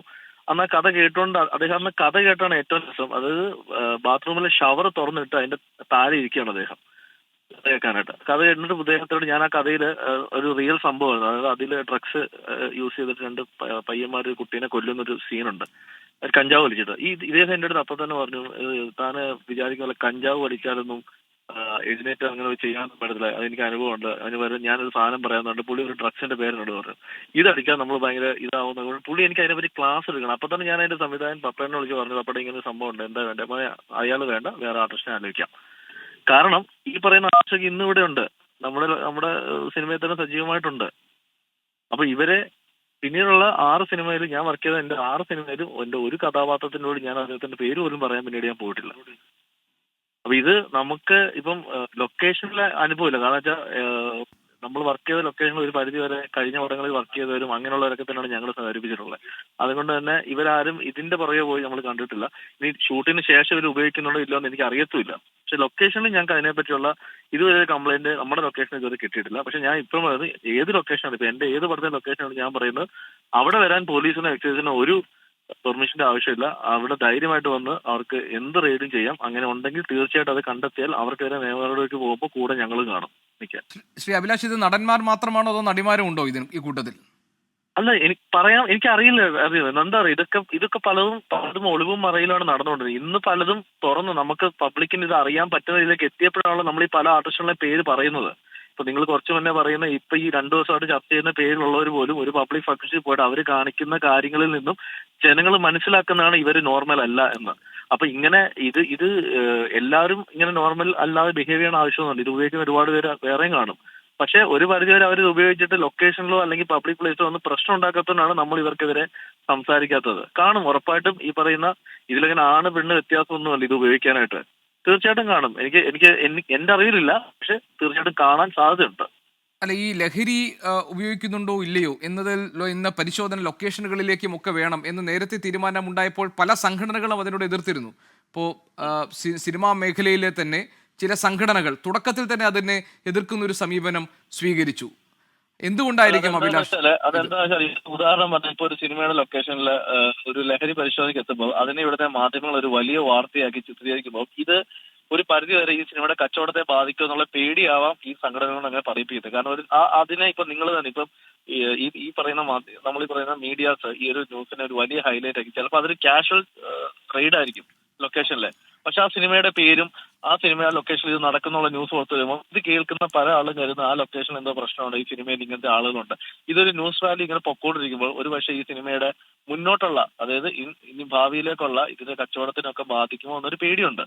അപ്പം പക്ഷെ ഞാൻ പറഞ്ഞ അങ്ങനെ പേടിച്ച് ഇരുന്നാൽ ഇത് ഇവിടെ തുടർന്നുകൊണ്ടേയിരിക്കും. അതുകൊണ്ട് ആ പേടി മാറ്റിവെച്ചിട്ട് ഇത് നിയമപരമായി തന്നെ ഇതിനെതിരെ ശക്തമായി റെയ്ഡായാലും എന്തായാലും ഇങ്ങനെ ഉപയോഗിക്കുന്നവരുണ്ടെങ്കിൽ അവർക്കെതിരെ നിയമ നടപടി എടുക്കണം എന്നതിനാണ് എന്റെ വ്യക്തിപരമായ അഭിപ്രായം. അഭിലാഷ്, ആ പേടിയില്ലാതെ നിർഭയമായിട്ടാണല്ലോ ബിൻസി അലോഷ്യസ് പരാതിപ്പെട്ടത്. പക്ഷേ അവരാരെയാണോ വിശ്വസിച്ചത് അതേ സംഘടന അവരോട് വിശ്വാസവഞ്ചന കാട്ടി എന്നാണ് പറയുന്നത്. കാരണം പേര് വിവരങ്ങൾ, സിനിമയുടെ പേര്, നടൻ ആരാണ്, ലൊക്കേഷൻ ഏതാണ് എന്ന കാര്യങ്ങളൊക്കെ ഈ പരാതിക്ക് പിന്നാലെ പുറത്തേക്ക് വരികയാണ്. അപ്പോൾ സംഘടന തന്നെ പരാതിക്കാരെ പിന്നെ കുഴപ്പത്തിലാക്കുന്ന സമീപനം സ്വീകരിക്കുന്നു എന്നല്ലേ അതിൻ്റെ അർത്ഥം? ഈ സംഘടനയിലെ എനിക്ക് അത് ആരെ പുറത്തുവിട്ടെന്ന് എനിക്ക് അറിയില്ല. പക്ഷെ ഞാൻ ഈ കഴിഞ്ഞ ഇന്ന് കുറച്ച് മുന്നത്തെ ഏതോ ഒരു ന്യൂസ് ബൈറ്റ് ഞാൻ കണ്ടു. അതിന്റെ സംഘടനയിലെ തലപ്പത്തുള്ള സജി ചേട്ടൻ പറയുന്നത് ഞാനത് പറഞ്ഞിട്ടില്ല എന്ന്. എനിക്കറിയില്ല, അതിന്റെ വിശദാംശം എനിക്കറിയില്ല. പക്ഷെ ഞാൻ പറയുന്നത് ഇവിടുത്തെ മീഡിയാസ് തന്നെ ഈ പേരുകൾ റിപ്പീറ്റ് ആയിട്ട് പറഞ്ഞുകൊണ്ടിരിക്കുന്നുണ്ട്. ഒരു ഇൻവെസ്റ്റിഗേഷൻ ഏജൻസി പോലെ തന്നെ ഇവിടുത്തെ മീഡിയാസ് ഉണ്ട്. അപ്പൊ ഇന്നത്തെ കാലത്ത് ഇത് ഒളിക്കാനൊന്നും പറ്റില്ല. തീർച്ചയായിട്ടും ഇത് കണ്ടെത്താൻ വളരെ ഈസിയാണ്. പക്ഷെ വിൻസി അതിരഹസ്യമായിട്ട് കൊടുത്ത ഒരു പരാതി പുറത്ത് വന്നിട്ടുണ്ടെങ്കിൽ അല്ലെങ്കിൽ പുറത്ത് വിട്ടിട്ടുണ്ടെങ്കിൽ അത് തെറ്റ് തന്നെയാണ്. അത് 2 ദിവസം മുമ്പ് വിൻസിയോട് സംസാരിച്ച ആളാണ് ഞാൻ. വിൻസിയോട് ഞാൻ പറയുകയും ചെയ്തു. വിൻസി എന്റെ അടുത്ത് പറഞ്ഞു, ഇങ്ങനെ 1 വർഷമായിട്ട് ഞാൻ സിനിമ ചെയ്തിട്ടില്ല, അത് പല പ്രശ്നമുണ്ട് ചേട്ടാ, മാറ്റിയെടുത്തപ്പെടുന്നുണ്ടോ എന്ന് പോലും എന്നോട് സംസാരിച്ച് ഞാൻ പറഞ്ഞു, നമ്മളാരും ഇത് അറിഞ്ഞിട്ട് പോലും ഇല്ല ഇങ്ങനെ ഒരു സംഭവം. ഞാൻ പറഞ്ഞു, വിൻസി അങ്ങനെയൊന്നും ഇല്ല, അടുത്ത നമ്മുടെ സിനിമകളിൽ വിൻസി കെട്ടിയ കഥാപാത്രമുണ്ട്, ഞങ്ങൾ വിളിച്ചിരിക്കും എന്നാണ് പറഞ്ഞത്. ഒരിക്കലും ഇപ്പൊ വിൻസിയുടെ ഒരു പരാതി പുറത്തു വന്ന സ്ഥിതിക്ക് ഇതിനി പലരും തുറന്നു പറയാൻ തയ്യാറാവുമെന്നാണ് എന്റെ ഒരു കണക്കൂട്ടൽ. ഇനിയും ചിലപ്പോൾ പലരും തുറന്നു പറയാം അവർക്കും ഇങ്ങനത്തെ അനുഭവങ്ങളുണ്ട് എന്നുള്ളത്. അഭിലാഷ്, കഥ പറയാൻ വിളിച്ചപ്പോൾ അല്ലെങ്കിൽ സിനിമയിലേക്ക് ഏതെങ്കിലും ഒരു കഥാപാത്രത്തിന്റെ ഭാഗമാകാൻ ക്ഷണിക്കുമ്പോൾ ലഹരി വേണം എന്നതൊരു നിബന്ധനയായി വെച്ച നടന്മാരോ നടിമാരോ താങ്കളുടെ സിനിമാ ജീവിതത്തിന്റെ അനുഭവത്തിലുണ്ടോ? ഒരിക്കലും എനിക്ക് തോന്നുന്നില്ല അങ്ങനെ നമ്മളൊരു എഴുത്തുകാരോടോ സംവിധായകരോടോ എനിക്ക് ഇതുണ്ടെങ്കിൽ അഭിനയിക്കാൻ പറ്റുമെന്ന് പറയുന്നത്. അത് അങ്ങനെയുള്ളവർ അവരുടെ ഇഷ്ടത്തിന് ചെയ്യുന്നതാണ്. പലപ്പോഴും ക്യാരവനുള്ളിലും ഇതൊക്കെ അവിടെ വെച്ചിട്ടാണ് ഇത് സംഭവിക്കാറുള്ളത്. അതിനുശേഷം നമ്മളെ ഷോട്ട് സമയത്ത് നമ്മൾ ആ ലൊക്കേഷനിലെ ഷോട്ടിന്റെ അവിടേക്ക് എത്തുമ്പോഴായിരിക്കും നമ്മൾ ഇവരുമായിട്ട് കൂടുതൽ കമ്മ്യൂണിക്കേറ്റ് ചെയ്യുന്നത്. അപ്പോൾ പലപ്പോഴും ഇത് സംഭവിക്കുന്ന ക്യാരവനുള്ളിലാണ്. പക്ഷെ ഇങ്ങനെ നിബന്ധന പറഞ്ഞത് എനിക്കറിയില്ല. ഇതിനു മുന്നേ എനിക്ക് വേറൊരു അനുഭവം ഉണ്ട്. ഞാനൊരു നടനോട് കഥ പറയാൻ വേണ്ടി ആലുവയിലെ അദ്ദേഹം അഭിനയിക്കുന്ന ലൊക്കേഷനിൽ ചെന്ന് അദ്ദേഹം ക്യാരവനിലേക്ക് വിളിച്ചപ്പോൾ സത്യം പറഞ്ഞാൽ ഞാൻ മറ്റേ സ്റ്റീം എഞ്ചിനകത്ത് കയറിയ അവസ്ഥയായിരുന്നു ആ ക്യാരവനുള്ളിൽ. അന്ന് എൻ്റെ ഒപ്പം ഞാനും ഉണ്ട്, നമ്മുടെ മാളികപ്പുറത്തിന്റെ സംവിധായകൻ വിഷ്ണുണ്ട്. ഞങ്ങൾ രണ്ടുകൂടെ ചെയ്യുന്ന മറ്റൊരു പടത്തിന് വേണ്ടിയായിരുന്നു. ഞങ്ങൾ അപ്പൊ തന്നെ ഞങ്ങൾ അദ്ദേഹത്തിന് പറഞ്ഞു ഇവിടെ വെച്ച് കഥ പറയാൻ പറ്റില്ലാണ് ഞങ്ങൾ ഇറങ്ങി പോവുക ചെയ്തത്. കാരണം അവർക്കത് ഓക്കെ ആയിരിക്കും, അവർക്ക് ആ ഒരു ആംബിയൻസും ഇതൊക്കെ കിട്ടിയാലായിരിക്കും അഭിനയം വരുന്നത്, അല്ലെങ്കിൽ അവർക്ക് നോർമലി ബിഹേവ് ചെയ്യാൻ പറ്റുന്നത്. ഇത് ഉപയോഗിക്കാത്ത ഒരുപാട്, ഞാൻ പറയുന്നു എന്റെ ഒരു കണക്കൂട്ടലിൽ ഒരു മൈനോറിറ്റി കേസ് മാത്രമേ ഉള്ളൂ ഇത് ഉപയോഗിക്കുന്നത്. മെജോറിറ്റി ആളുകൾ ഇത് ഉപയോഗിക്കുന്നില്ല എന്നാണ് എന്റെ വിശ്വാസം. എന്റെ സിനിമകളിൽ എന്റെ കൂടെ വർക്ക് ചെയ്തിട്ടുള്ളവരുടെ അനുഭവത്തിൽ ഞാൻ പറയുന്നതാണ്. എനിക്കിതുവരെ കൂടെ ജോലി ചെയ്തവരിൽ നിന്ന് അങ്ങനെ കിട്ടിയിട്ടില്ല. ഇതുപോലെ കഥ പറയാൻ പോകുമ്പോഴും അല്ലെങ്കിൽ നമ്മൾ അവരെ സിനിമയിലേക്ക് കാസ്റ്റ് ചെയ്യാൻ പോകുന്ന സമയത്താണ് ഈ അനുഭവം ഉണ്ടായിട്ടുള്ളത്. ഞാൻ പറയുന്നത് അഭിനേതാക്കൾ മാത്രമല്ല, ഞാനൊരു സംവിധായകന്റെ അടുത്ത് കഥ പറയാൻ പോയപ്പോൾ ഇതേപോലെ ഞാൻ കണ്ടിട്ടുണ്ട്. അദ്ദേഹം ഇത് ഉപയോഗിച്ചുകൊണ്ടിരുന്നിട്ട് കഥ കേട്ടിട്ടുള്ളത്. അപ്പം അഭിനേതാക്കളെ മാത്രമായിട്ട് കുറ്റം പറയണ്ട. ഇവിടെ ടെക്നീഷ്യന്മാരും ഇത് സിനിമാ മേഖല മാത്രമല്ല എല്ലാ മേഖലയിൽ ഉള്ളവർക്കും ഇതേപോലെ ഉപയോഗിക്കുന്നവരുണ്ട്. ഇതിനെതിരെ ശക്തമായ നടപടിയെടുക്കാൻ വേണ്ടത് സർക്കാരിന് മാത്രമാണ്, ഇവിടുത്തെ ഗവൺമെന്റിനും ഇവിടുത്തെ നിയമ നടപടിക്കും അല്ലെങ്കിൽ അഭിലാഷ് പറഞ്ഞതുപോലെ ഇത് സിനിമാ മേഖലയെ മാത്രമായിട്ട് കാണുന്നില്ല, എല്ലാ മേഖലകളിലുമുണ്ട്. ഏത് മേഖലയിലാണെങ്കിലും ഇത് ഉപയോഗിക്കുന്നവരും വ്യാപാരം ചെയ്യുന്നവർക്കെതിരെ നടപടി വേണം, ഒരു സംശയമില്ല. ഇപ്പൊ നിങ്ങളുടെ മീഡിയയിൽ തന്നെ നോക്കിയാൽ മീഡിയയിൽ ഇത് ഉപയോഗിക്കുന്ന ആളുകളില്ലേ? അതാ ഞാൻ പറഞ്ഞത് മീഡിയ ആയാലും ഇനി സർക്കാർ ഉദ്യോഗസ്ഥനായാലും സിനിമാ മേഖലയിലാണെങ്കിലും ഇനി സ്പോർട്സിലാണെങ്കിലും എവിടെയാണെങ്കിലും ലഹരി ഉപയോഗിക്കുന്നവർക്കെതിരെ ഒറ്റ നടപടി, അതിൽ വിട്ടുവീഴ്ചയില്ലാത്ത സമീപനം, അതാണ് ഉണ്ടാകേണ്ടത്. പക്ഷെ പലപ്പോഴും സെറ്റുകളിൽ എത്താൻ ഒരു 10 പേർക്കെതിരെ നല്ല രീതിയിൽ നിയമ നടപടി വന്നാൽ ഈ പരിപാടി ഒരു പരിധി വരെ പേടിച്ച് നിർത്തുമെന്നാണ് എന്റെ അഭിപ്രായം. കാരണം പേടിയില്ലാത്തതുകൊണ്ടാണ് ഇവർ ഇത് കണ്ടിന്യൂ ചെയ്തുകൊണ്ടിരിക്കുന്നത്. കറക്റ്റാണ് അഭിലാഷ്, ഞാൻ ഒരൊറ്റ കാര്യം കൂടി ചോദിക്കട്ടെ താങ്കളെ ഈ കിട്ടിയ സാഹചര്യത്തിൽ. ഈ സംവിധായകൻ ശാന്തിവിള ദിനേശ്, ഈ ഷൈൻ ടോം ചാക്കോ സംഭവങ്ങൾ ഉണ്ടായപ്പോൾ അദ്ദേഹം പറഞ്ഞത് ഏറ്റവും ഒടുവിൽ ഈ കേസിൽ സംഭവിക്കാൻ പോകുന്നത്, ഇതിൽ ഏറ്റവും വലിയ നഷ്ടം ഉണ്ടാകാൻ പോകുന്നത് പരാതി കൊടുത്ത നടി വിൻസിക്കായിരിക്കുമെന്നാണ്. അങ്ങനെ താങ്കൾക്ക് തോന്നുന്നുണ്ടോ? അല്ല, എന്ത് അല്ല, ഇപ്പൊ ഇവര് പറയുന്ന പോലെ ഈ ഷൈൻ ടോം ചാക്കോയുടെ പേര് പറഞ്ഞുകൊണ്ട് ഷൈൻ ടോം ചാക്കോയെ സപ്പോർട്ട് ചെയ്യുന്ന കുറെ ആളുകൾ കാണും, ഷൈൻ ടോം ചാക്കോയെ എതിർക്കുന്ന ആളുകൾ കാണും. ഇപ്പൊ നാളെ ചിലപ്പോൾ ഷൈനുമായിട്ട് ഇഷ്ടപ്പെട്ട് അല്ലെങ്കിൽ ഷൈനുമായിട്ട് അടുത്ത് നിൽക്കുന്ന ആളുകൾ ചിലപ്പോൾ വിൻസിനെ അവരുടെ പടത്തിലേക്ക് വിളിക്കില്ലായിരിക്കും. ഇതേപോലെ തന്നെ അപ്പുറത്തൊരു വിഭാഗം ആളുകളുണ്ട്. വിൻസിക്ക് ഒന്നും സംഭവിക്കില്ല. വിൻസി ഒരു നല്ല നടിയാണ്, വിൻസിക്ക് അഭിനയിക്കാനുള്ള കഴിവുള്ള സ്ഥിതിക്ക് വിൻസിക്ക് നല്ല കഥാപാത്രങ്ങൾ വരും, ഇവർ അഭിനയിപ്പിക്കുകയും ചെയ്യും. പേഴ്സണലി ഞാൻ പറയുന്നു, ഇപ്പൊ ഇനി മുന്നോട്ട് ഞാൻ സിനിമ ചെയ്യുമ്പോൾ എനിക്ക് വിൻസിയെ ചെയ്യാവുന്ന ഒരു കഥാപാത്രം തോന്നിയാൽ ഞാനവിടെ ഷൈൻ ടോമിന്റെ കേസോ ഈ പ്രശ്നമോ ഞാൻ ആലോചിക്കാറില്ല. വിൻസിനെ കാസ്റ്റ് ചെയ്തു, അത് ഞാൻ വിൻസിയോട് പറയുകയും ചെയ്തു. ഒരിക്കലും എനിക്ക് തോന്നുന്നില്ല ഇങ്ങനെ മാറ്റിയെടുത്തുവന്ന്. ഒരിക്കലും അങ്ങനെ മാറ്റിയെടുത്താനൊന്നും ഇന്നത്തെ കാലത്ത് പറ്റില്ല. ശരി അഭിലാഷ്, ഏതായാലും വളരെയധികം നന്ദി താങ്കൾ നിലപാടുകൾ അറിയിച്ചതിന്, താങ്കളുടെ അഭിപ്രായങ്ങൾ തുറന്നു പറഞ്ഞതിന്. അഭിലാഷ് പിള്ള നമ്മളോട് സംസാരിക്കുകയായിരുന്നു, തിരക്കഥാകൃത്ത്. ശരി പല്ലിശ്ശേരി, ഈ സിനിമാ സെറ്റ് ലൊക്കേഷനുകളിൽ ഒരു പരിശോധന നടത്തുകയാണെങ്കിൽ അത് താങ്കൾ പറയുന്നത് താങ്കൾക്ക് ഇപ്പോഴും അതിനകത്തൊരു ശുഭാപ്തി വിശ്വാസമില്ല, താങ്കൾക്കൊരു നല്ല ഗുണങ്ങൾ അതിൻ്റെ ഭാഗത്തുനിന്നുണ്ടാകുമെന്ന് കരുതുന്നില്ല. അങ്ങനെയാണെങ്കിൽ ഇതിൽ എവിടെയാണ് ഒരു തിരുത്തൽ വരുത്തേണ്ടത്? ഒരു ഫിലിം ജേർണലിസ്റ്റ് എന്ന നിലയിൽ എങ്ങനെയാണ് ഈ പ്രശ്നത്തെ നമുക്ക് കൈകാര്യം ചെയ്യാൻ പറ്റുക?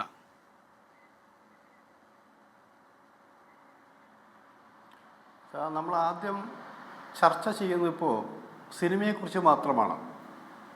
അതേ സമയത്ത് വ്യത്യസ്ത തരത്തിൽ എല്ലാ രംഗങ്ങളിലും ഇപ്പം വിവാഹം നടക്കുന്നു, വിവാഹത്തിൻ്റെ പാർട്ടി നടത്തുന്നു, ഹൗസ് വാമിംഗ് നടക്കുന്നു. അതൊക്കെ ഉന്നതങ്ങളിൽ ചെറിയ കാര്യങ്ങളല്ല.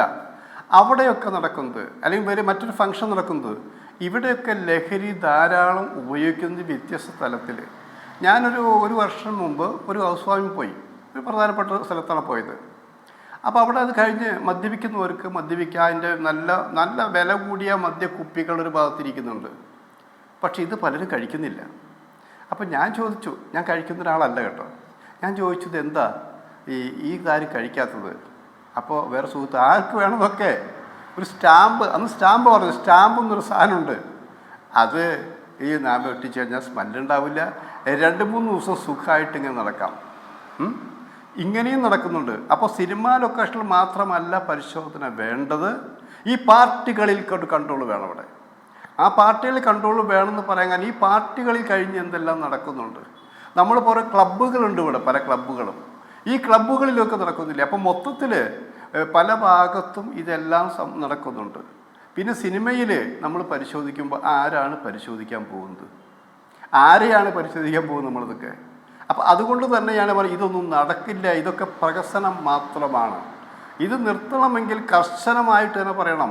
കർശനമായിട്ട് ഞാൻ ഒരു നിർമ്മാതാവിന് പറയാൻ പറ്റില്ല, ഒരു സംഘടനയ്ക്കും പറയാൻ പറ്റില്ല. എങ്ങനെ പറയാൻ പറ്റും? ഒന്നാമത് അവരല്ല അത് കൈകാര്യം ചെയ്യേണ്ടത്. നിയമം അതിൻ്റെ അന്തസ്സോടുകൂടി, അതായത് തുടക്കം മുതൽ കറക്റ്റായിട്ട് നിയമം കർശനമാക്കിയാൽ ഇവിടെ ഇതെല്ലാം മാറി നിൽക്കും. കർശനമാക്കണം. അപ്പം ഞാനിപ്പോൾ എന്നെ അറസ്റ്റ് ചെയ്തു വിചാരിക്കുക, എന്നെ അറസ്റ്റ് ചെയ്ത് കൊണ്ടുപോകുമ്പോൾ എനിക്ക് സ്വാധീനമുള്ളവർ വിളിച്ച് പറയുമ്പോൾ എന്നെ വെറുതെ വിടും. ഈ അടുത്ത കാലത്ത് നമ്മളൊരു MLA-യുടെ മകൻ്റെ കേസ് ഉണ്ടായി ഇവിടെ. ആ MLA-യുടെ കേസ് എന്ന് വെച്ചാൽ അവസാനം എന്താ, ആ ചെറുപ്പക്കാരെ ശിക്ഷിക്കണമെന്നുള്ള അഭിപ്രായക്കാർ എല്ലാവരും അവർ കൊണ്ടുവരണം. അപ്പോൾ അത് കേസില്ലാതായി. അത് അന്വേഷിച്ച പോലീസ് ഉദ്യോഗസ്ഥന് സ്ഥലമാറ്റം കൊടുത്തു. ഇത് ചെറിയ കാര്യം. ഇങ്ങനെ നിരവധി സംഭവങ്ങൾ ഇവിടെ നടന്നുകൊണ്ടുണ്ട്. വാദി പ്രതിഭായിക്കൊണ്ടിരിക്കുന്ന സംഭവങ്ങൾ നടക്കുന്നുണ്ട്. പിന്നെ നമ്മൾ ആലോചിക്കേണ്ടത്, ഇതിപ്പോൾ തുടങ്ങിയല്ല. നമ്മുടെ പ്രശസ്തങ്ങളായ പല സിനിമകളിലെയും പല നടികൾ, അതായത് സാവിത്രി അടക്കമുള്ള പല നടികളും അവരുടെ അവസാന ജീവിതം എങ്ങനെയായിരുന്നു ആലോചിക്കണം. മദ്യപിച്ച് ലക്കുകെട്ട് ജീവിതം തന്നെ ഇല്ലാതായില്ലേ. അത് മലയാളത്തിലുള്ള നടികളുണ്ടായിട്ടുണ്ട്, മലയാളത്തിൽ നർത്തകിമാരായ നടിയാണ്. ഇങ്ങനെ കുറേ പേർ ആദ്യ കാലഘട്ടത്തിലുണ്ടായിട്ടുണ്ട്. എൻ്റെ ഒരു അനുഭവം എന്ന് പറഞ്ഞാൽ, ഞാനൊരു മെഗാ സീരിയൽ എഴുതുന്ന സമയത്ത് ഇവിടെയല്ല, മദ്രാസിൽ. അപ്പോൾ അഭിനയിക്കാൻ നല്ലൊരു നടി തന്നെയാണ് അവർ ദോഷം പറയാൻ പറ്റില്ല. ചാരുഹാസൻ്റെ കൂടെയാണ് അഭിനയിക്കേണ്ടത്. അവർ അഭിനയിക്കുമ്പോൾ ഒന്ന് മാന്യമായിട്ട് ആദ്യത്തെ സീനെല്ലാം എടുത്ത് കഴിഞ്ഞു. കുറച്ച് കഴിഞ്ഞപ്പോൾ ഇവർക്ക് വളരെ മാറ്റം വന്നിരിക്കുന്നു. ഇവർ ഡയലോഗൊക്കെ തെറ്റിപ്പറയുന്നു. ഡയലോഗ് തെറ്റിപ്പറയുക മാത്രമല്ല, ഇത്ര ഒരു മൂവ്മെൻറ്റ് ശരിയാവുന്നില്ല. പിന്നെ ചാരുഹാസനെ സംവിധായകന് പകരം ചാരുഹാസനെ ഇവർ സംവിധാനം ചെയ്യുന്നു. അവസാനം പരിശോധിച്ചപ്പോഴാണ് ഇവർ സാധനം കൊണ്ടുവന്നിട്ടുണ്ട്, അത് ഇടയ്ക്കിടയ്ക്ക് കഴിച്ചുകൊണ്ടിരിക്കുകയാണെന്ന് മനസ്സിലാവണം. ഇങ്ങനെ രഹസ്യമായും പരസ്യമായും ചെയ്യുന്നുണ്ട്. പക്ഷേ ഇതൊക്കെ എന്തുകൊണ്ട് നമ്മൾ ഒരു കാര്യം നമ്മൾ മറന്നു പോകുന്നു, എന്തുകൊണ്ടാണ് ഇവരിതൊക്കെ ചെയ്യുന്നത്? അതിൻ്റെ പുറയിലുള്ള ചേതോവികാരം എന്താ? വെറും മദ്യപിക്കാൻ വേണ്ടിയാണോ? വെറും ലഹരിക്ക് വേണ്ടി മാത്രമാണോ? ലഹരിക്ക് വേണ്ടിയാണെങ്കിൽ ഇത്തരം ലഹരികൾ മാത്രമല്ല, വേറെ ഏതെല്ലാം തരത്തിലുള്ള ലഹരികൾ അവിടെ ഉണ്ടെന്ന് ആലോചിക്കണം, ഇല്ലേ? ഇതൊക്കെ കൊണ്ടുവരാറുണ്ട്. അപ്പോൾ ഒരു ശുദ്ധമായി ഈ വാർത്ത 2 ദിവസം കഴിഞ്ഞാൽ ഇല്ലാതാവും, അവിടെ ഈ കേസ് നിന്ന് പോകും. അതല്ല വേണ്ടത്. നിരന്തരമായിട്ടുള്ള റെയ്ഡ് ഉണ്ടായിരുന്ന റെയ്ഡിന് പേടിക്കണമെന്നില്ല. നടപടികൾ ഉണ്ടാകണം. ശരി, ശ്രീ ബൈജു കൊട്ടാരക്കര, ഇതും ഒരു പ്രഹസനമായി അവസാനിക്കുമോ? ഗോപീഷ്ണ, ഇത് ഈ നേരത്തെ പലിശ്ശേരിയൊക്കെ പറഞ്ഞ പോലെ 2 ദിവസം കഴിയുമ്പോഴേക്കും ഇതിൻ്റെ വാർത്താ പ്രാധാന്യം കഴിയും. ഒന്നത്. 2, പോലീസിന് തെളിവില്ല, അല്ലെങ്കിൽ പോലീസ് പിന്നെ ഈ ഷൈൻ ടോമിൻ്റെ ഇതൊന്നും കിട്ടിയില്ല എന്ന് പറഞ്ഞ് ഈ കേസ് കളയും. ഈ വിൻസി അലോഷ്യസ് പോലീസിന് പരാതി കൊടുക്കാതിരിക്കുന്നിടത്തോളം കാലം ഇതൊരു പരാതിയില്ലാത്ത കേസായിട്ട് തീരുകയും ചെയ്യും. സിനിമയിൽ ഇത് സാഹൂതം തുടരും.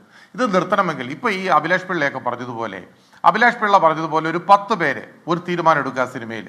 ആ സ്ക്രിപ്റ്റ് റൈറ്റേഴ്സും ഡയറക്ടേഴ്സും ഒക്കെ തീരുമാനം എടുക്കുക, ഇങ്ങനെയുള്ള പേദോഷം കേൾപ്പിക്കുന്നവനെ എൻ്റെ സിനിമയിൽ സഹകരിപ്പിക്കില്ല, ഇങ്ങനെയുള്ള ആളുകളെ വെച്ച് ഞാൻ സിനിമ എടുക്കില്ല എന്ന് നിർമ്മാതാക്കൾ തീരുമാനിക്കുക, തിയേറ്ററുകാരും തീരുമാനിക്കുക, ഇങ്ങനെയുള്ളവരെ വെച്ച് സിനിമ എടുത്താൽ തിയേറ്ററുകളിൽ പ്രദർശിപ്പിക്കില്ല എന്ന് പരസ്യമായിട്ട് എന്തുകൊണ്ട് അവരാരും പറയുന്നില്ല? അവരത് പറയാത്തിടത്തോളം കാലം ഇത് സിനിമ ഇൻഡസ്ട്രിയിൽ നടന്നുകൊണ്ടേയിരിക്കും. ഇനി ഈ സിനിമ ആ ലൊക്കേഷനുകളിൽ 101% ഈ എക്സൈസും പോലീസും പരിശോധന നടത്തണം. അത് അത്യന്താപേക്ഷിതമാണത്. ആ പരിശോധന നടത്തിയാൽ കുറേയെങ്കിലും ഈ കാര്യങ്ങളിലേക്ക് ഒരു ഒന്ന് കുറേയെങ്കിലും ഒരു മാറ്റം വരുത്താനായിട്ട് സാധിക്കും. പിന്നെ നേരത്തെ പറഞ്ഞല്ലോ വിൻസി അലോഷ്യസിന്റെ കാര്യം. ഈ വിൻസി അലോഷ്യസിന് ഇനി സിനിമകൾ കിട്ടാൻ വലിയ പാടായിരിക്കും. ചിലപ്പോൾ അഭിലാഷ് പിള്ളയോ കൂടുതൽ ആരോ 1-2 പേരെങ്കിലും വിളിച്ചെങ്കിലായി. ഇല്ലെങ്കിൽ 1 വർഷമായി അവർക്ക് പോലും സിനിമയില്ലാന്ന് അവർ പറയുന്നു. അവർ പോലും പാർശ്വവൽക്കരിക്കപ്പെടും എന്നുള്ളതിനകത്ത് യാതൊരു സംശയവുമില്ല. കാരണം അങ്ങനത്തെ ചില മാഫിയ ഗ്രൂപ്പുകളാണ് മലയാള സിനിമ ഇപ്പോൾ നിയന്ത്രിക്കുന്നത്. അതുകൊണ്ട് ഈ പ്രതികരിക്കുന്നവർക്കെതിരെ നടപടിയെടുക്കുക എന്നുള്ളത് അവരുടെ ഒരു ഒരു അജണ്ടയായി മാറിക്കഴിഞ്ഞു. പണ്ട് പൃഥ്വിരാജിന്റെ അച്ഛൻ സുകുമാരനെ AMMA എന്ന സംഘടന വിലക്കി നിർത്തി എന്ന് പറഞ്ഞാൽ സംഘടന ഒന്നും പറയുന്നില്ല, പക്ഷെ ഒരു സിനിമയിലും വിളിക്കുന്നില്ല. അങ്ങനെയാണ് അദ്ദേഹത്തെ എൻ്റെ ഒരു സിനിമയിൽ കാസ്റ്റ് ചെയ്യുന്നത്. അങ്ങനെയാണ് ശ്രീ സുകുമാരൻ 2ാമത് സിനിമയിൽ വരുന്നത്. എൻ്റെ ബോക്സർ എന്ന് പറഞ്ഞൊരു സിനിമയിൽ ഞാൻ 2ാമത് അദ്ദേഹത്തെ കാസ്റ്റ് ചെയ്ത് സെക്കൻഡ് ഡേ ഒരൊറ്റ താരങ്ങളും ലൊക്കേഷനിലില്ല. ബാബുവർണി എന്ന് പറഞ്ഞൊരു നടൻ ഒഴിച്ച് ഈ ജഗതി ശ്രീകുമാർ ഉൾപ്പെടെയുള്ള ആളുകൾ എൻ്റെ ലൊക്കേഷനിലില്ല. ചോദിച്ചപ്പോൾ കാരണം ഇതാ, സുകുമാരനെ അഭിനയിപ്പിച്ചു. സുകുമാരനെ വീണ്ടും നിങ്ങൾ എന്തിനാണ് വിളിച്ചത്? വീണ്ടും അത് ഒത്തുതീർപ്പാക്കി തന്നു തരാമെന്നറിയാമോ? നടൻ മധുസാറായിരുന്നു അന്ന്, അദ്ദേഹമായിരുന്നു AMMയുടെ ചെയർമാൻ. അന്ന് അമ്മയായിരുന്നു, ഇപ്പോഴാണ് AMMA ആയത്. അമ്മയുടെ അന്നത്തെ ചെയർമാൻ മധുസാറാണ് ഒത്തുതീർപ്പാക്കി തന്നത്. എന്ന് പറഞ്ഞതുപോലെ ആരെങ്കിലും ഏതെങ്കിലും സംഘടനയ്ക്കെതിരെയോ അതിലെ മേലാളന്മാർക്കെതിരെയോ അല്ല പ്രതികരിച്ചാൽ ഇവർ രഹസ്യമായിട്ടാണ് വിലക്കുന്നത്, പരസ്യമായിട്ടല്ല. പരസ്യമായിട്ട് ഇതിനെ ഞാൻ വിലക്കിയിരിക്കുന്നു എന്നൊന്നും ആരും പറയില്ല. പക്ഷേ അവർക്കെതിരെ ഒളിയമ്പകൾ എന്ന് പറഞ്ഞാൽ അവർക്ക് സിനിമയ്ക്ക് ഡേറ്റ് കൊടുക്കില്ല. അവരുടെ സിനിമകൾ എങ്ങനെയും തകർക്കാനുള്ള ശ്രമങ്ങൾ നടക്കും. ഇപ്പോൾ ഈ സോഷ്യൽ മീഡിയ ഇത്രത്തോളം സ്ട്രോങ് ആയിരിക്കുന്നത് കൊണ്ട് എല്ലാവർക്കും ഇഷ്ടംപോലെ പ്ലാറ്റ്ഫോം ഉണ്ട്. ഷൈൻ ടോം ചാക്കോയ്ക്കും ഉണ്ട്. ഷൈൻ ടോം ചാക്കോ അതുകൊണ്ട് മിനിറ്റിന് അയാളുടെ ആളുകൾ വെളുപ്പിച്ചുകൊണ്ടേയിരിക്കുന്നു. ഈ വെളുപ്പയിൽ ശ്രീ ബൈജു കൊട്ടാരക്കർ, ഈ ലഹരിക്കെതിരായിട്ടുള്ള ശക്തമായ പടയോട്ടം പ്രഖ്യാപിച്ചിരിക്കുന്നു സർക്കാർ. ഈ പശ്ചാത്തലത്തിൽ സിനിമാ മേഖലകളിലേക്കും ലൊക്കേഷനിലേക്കും ഒക്കെ പവിത്രതയാണോ എന്ന് പരിഗണിക്കാതെ, അല്ലെങ്കിൽ പവിത്രമല്ലല്ലോ എന്ന് MP രാജേഷ് പറഞ്ഞുകൊണ്ട് അവിടേക്കും എക്സൈസിന്റെ സംഘം എത്തി പരിശോധന നടത്താൻ പോകുന്നു എന്ന് പറയുമ്പോൾ ആ പരിശോധന ആർജവത്തോടുകൂടി നടത്താൻ വകുപ്പിന് കഴിയട്ടെ, നടപടികൾ എടുക്കാൻ കഴിയട്ടെ. ലഹരിയുടെ ഉപയോഗം എവിടെയാണെങ്കിലും അതിനെതിരായിട്ടുള്ള നടപടികളിലൂടെ മാത്രമേ ഇതിലൊരു ശുദ്ധീകരണം സാധ്യമാകൂ. അതിനുള്ള ആർജവം സർക്കാർ സംവിധാനങ്ങൾക്കുണ്ടാകും, പ്രതീക്ഷ വയ്ക്കാം. ഈ ചർച്ചയിൽ പങ്കെടുത്ത എല്ലാ അതിഥികൾക്കും നന്ദി. എൻകൗണ്ടർ പ്രൈം എന്നിവിടെ പൂർത്തിയാകുന്നു. മറ്റൊരു വിഷയവുമായി നാളെ ഇതേ സമയം. Good night.